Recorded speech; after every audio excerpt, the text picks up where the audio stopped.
Hello, this is Darrell Castle with today's Castle Report. Today is Friday, May 14th, and this the year of our Lord, 2021. And today I will be talking about, among other things related to the world according to Woke, a new report which seems to indicate that paying people not to work makes people not want to work. This report will make the case that the entire philosophy of the Democrat economic plan is flawed.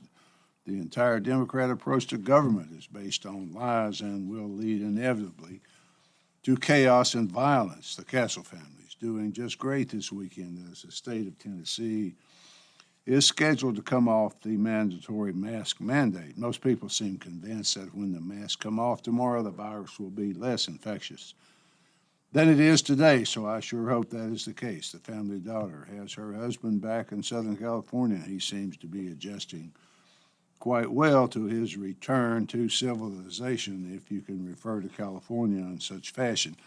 Not much seems to be going well for the president right now. He's been pushing his spending bills through Congress, which continues to hand him not billions but trillions to give away as relief for voters and to supposedly stimulate the nation's economy, but it does not seem to be working. Let's take a look at some of the reasons why it isn't working and most likely will never work. There are basically two economic theories or philosophies if government intervention is accepted as the only way, and right now that seems to be the case. The first is what Joe Biden's administration is trying to use, and that is to create massive amounts of new or fake money, force it into the economy by giving it away to those favored by the regime ordinarily. That would create massive inflation because nothing is created with all that money except debt. So you have a lot of money in circulation, but no new goods to buy with it. It works out to be the freshman economics formula for inflation, i.e., too many dollars chasing too few goods.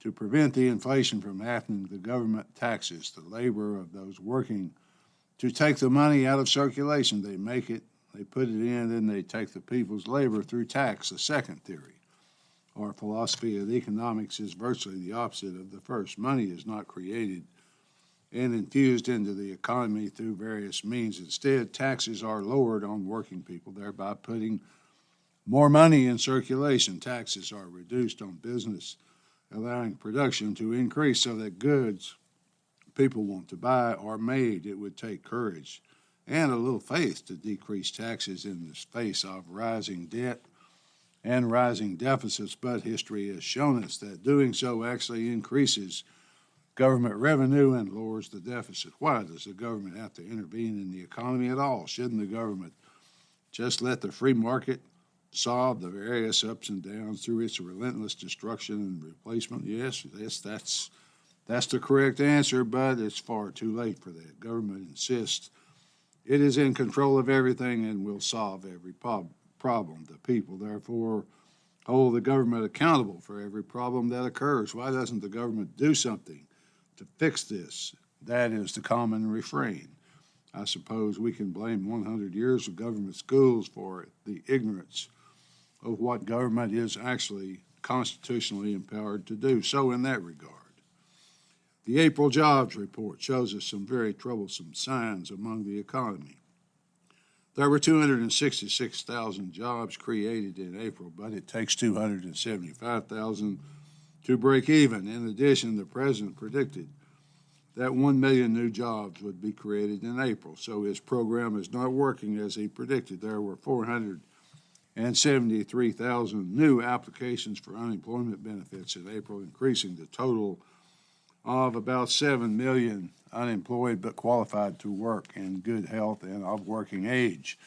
Those people have more than likely discovered that when the government pays you more not to work than you would make working, there is something very wrong, but you take advantage of it anyway. These economic numbers indicate problems of a fundamental nature, but they also tend to run together, cause one's head to spin after a while. So let's take a look at the second part of this failing Democrat program for America. I'll start by asking the question, how do you deal with crime if you are a Democrat politician? The kind and gentle way, of course, by defunding the police. The result of defunding movements in the cities across America has been soaring rates of violent crime, even in cities not defunding. The police and the criminals know about the defunding. They have the internet, so word gets around. Since it was, until recently, one of the world's greatest cities, I will use my former favorite city of New York as an example. Last weekend, there was a shooting in Times Square in which 3 innocent bystanders were wounded, including a 4-year-old girl. Since it was New York and since it was Times Square, that news traveled around the world like a virus. International visits to the city stopped. Finally, politicians were forced to take a look at what their policies have created. The New York Post has a story for us. Quote, unless New York has completely lost its mind, the shooting in Times Square that wounded 3 innocent bystanders, including a 4-year-old girl, will galvanize the mayoral race. The candidates, realizing the terrifying incident is going global because of the location, already are sharpening their language and promising more public safety. Even Mayor Putz, after denying the Saturday gunplay would hurt tourism, ordered a beefed-up police presence. Those are encouraging signs, but they will not be enough to make the incident a lasting turning point. For that to happen, all New Yorkers must make their voices heard and turn up the heat on City Hall. If enough voters say enough and show they are mad as hell over the rising tide of crime and violence, then and only then will tough action follow the tough words. Otherwise, de Blasio and the candidates will soon give their attention to another shiny object. After all, remnants to defund the police movement are still pressuring the mayor, city council, and prosecutors to further handcuff cops and coddle criminals. If they succeed, the city would be doomed to further crime and decline. We can't let that happen. Everyone who cares about New York needs to grasp the significance of how far the city has fallen so far, how close it is to coming to a tipping point of reverting to the last days, or worst days, of the early 1990s, end quote. Just keep voting for those Democrats, folks, because only they can bring social justice to your city.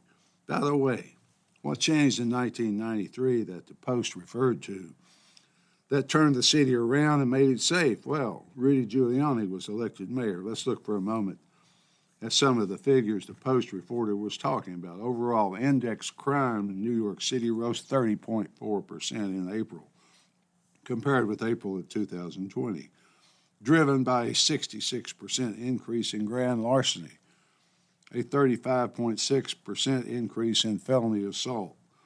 Robbery saw a 28.6% increase compared to April 2020. Shooting incidents increased 166.1%. Murder up 17% this year, and that's over the 32% it was up last year. The Post says that if this isn't an emergency, then what would be? The Post continues with its devastating report, quote, coming on top of the pandemic, the crime wave is adding to the belief that the city is ungovernable, unlivable. It doesn't have to be that way, not if enough people seize the moment to demand common sense policy changes. This must be the time when public safety once again becomes a top priority of city and state government, end quote. The Post report continues, but I will let it sit there. The same situation is occurring in Democrat cities across the country, from New York to Chicago to Minneapolis to New Orleans. Public safety is not the priority. If public safety is not the priority for public officials, as their sworn duty requires it to be, then what is the priority? That question brings us to the answer of why everything touched by Democrats in this country and by their ilk in other Western countries is irreparably broken. They are in rebellion, these people. They're in rebellion against all things Western, all things that have traditionally been a part of Western civilization, including mathematics. Western civilization teaches that the universe is governed by a set of fundamental beliefs or laws. If I said the laws of economics will prove the Democrat economic theory is wrong, they would say, no, everything is just a matter of opinion. There are no fundamental laws. The rebellion is a lot more than simple opposition, however, because they want to destroy They seek to destroy everything Western, starting with our religion, in order to totally control people, to take away their identity, destroy their commonality. First, you must destroy their religion. That's right. These people are in rebellion against nature and against nature's God. They want us to believe that a man can be a woman just by thinking he's a woman. At the same time, they denigrate motherhood and females in general through refusing to acknowledge any difference between genders. They tell us that mothers should be referred to as birthing persons. Can you believe that? Even if I can hardly read it without laughing, maybe laughing at them is what we should do instead of electing them to public office. Thanks to Democrat politicians, there's no more common purpose in America.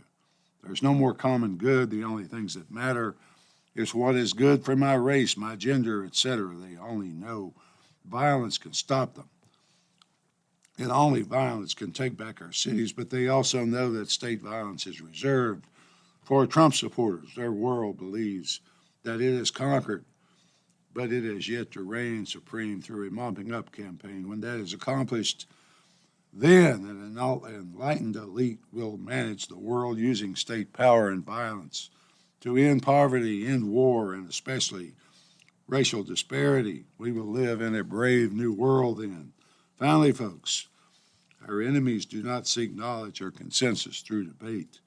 They seek compliance by ending debate. You will comply, you will be absorbed, or you will be rendered a non-person by the tech giants. But the historic American nation is in resistance right now, fighting to survive.